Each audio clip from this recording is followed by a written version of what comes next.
নমস্কার দর্শক বন্ধু, তৃপ্তির রান্নাঘরে আপনাদের সকলকে স্বাগত জানাই। আশা করি সকলে ভালো আছেন, আমিও ভালো আছি। আজকে আবারও একটা রেসিপি নিয়ে চলে এসেছি, চিংড়ি পোস্ত। দেখুন, চিংড়ি মাছটা আমি একদম মাথা থেকে বাদ দিয়ে একদম শুধু পোস্ত দিয়েছি 2 চামচ, আর সর্ষে দিয়েছি 1/2 চামচ দিয়ে চিংড়ি পোস্ত করেছি। তো চলুন রেসিপিটা আপনাদের সাথে শেয়ার করি, দেখতে থাকুন। দেখুন, এগুলো কী বলুন তো, এগুলো হচ্ছে চিংড়ি মাছ। চিংড়ি মাছের মাথাগুলো একদম কেটে নিয়েছি, কেটে নিয়ে শুকনো কড়াইয়ে একটু উলিয়ে নিয়েছি। ওতে ভাজাটাও কম হয় আর খেতেও খুব সুন্দর লাগে। এরপরে একটা গোটা পেঁয়াজ আমি কেটে নিচ্ছি, ঠিক এইভাবে। আধা কাটা হয়েছে আর অর্ধেকটা কেটে নিচ্ছি। দেখুন, পেঁয়াজটা পুরোটা কাটা হয়ে গেছে। এবারে পেঁয়াজটা আমি ভাজতে দেবো। দেখুন, কড়াতে একটু বেশি করে তেল দিলাম।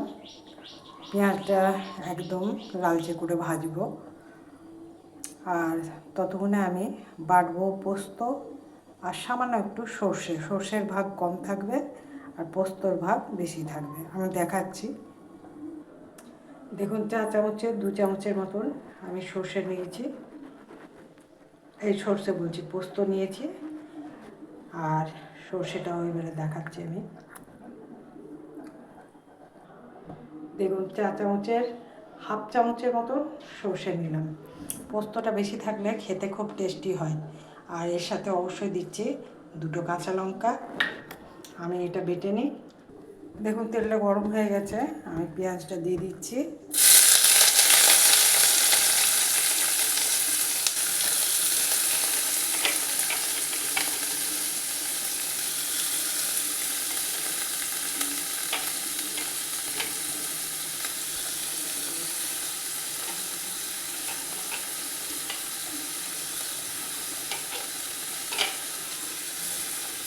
এবারে পেঁয়াজটাকে লালচে করে ভাজবো।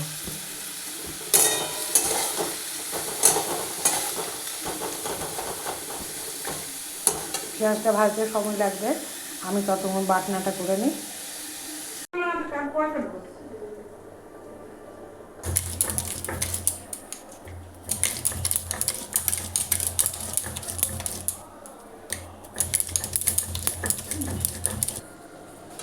দেখুন, পেঁয়াজটা একদম লালচে করে ভাজা হয়ে গেছে।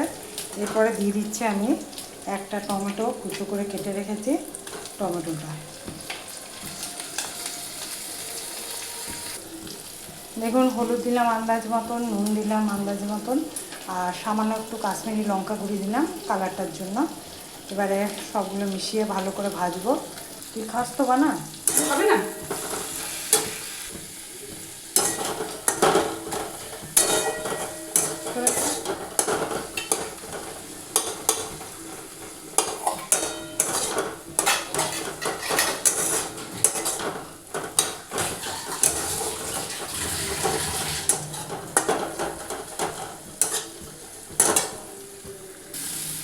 দেখুন, ভাজাটা একদম সুন্দর করে হয়ে গেছে।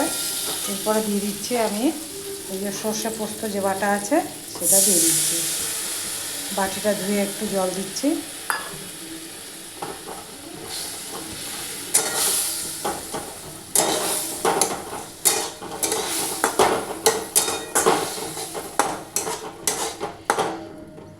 এর সাথে দিয়ে দিচ্ছি আমি চিংড়ি মাছটা।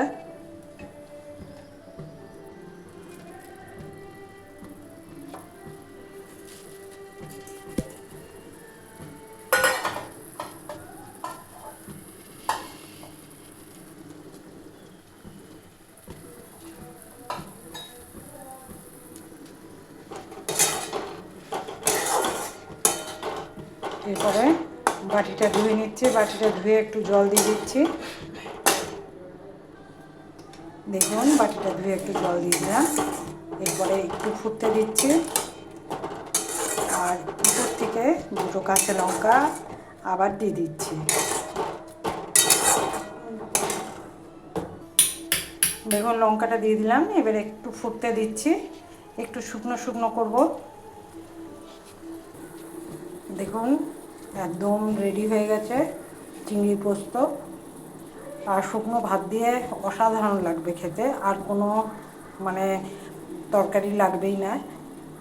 যাই হোক, আশা করি আপনাদেরও ভালো লাগলো। যদি ভালো লাগে অবশ্যই একটা লাইক করবেন, শেয়ার করবেন, সাবস্ক্রাইব করতে অবশ্যই ভুলবেন না।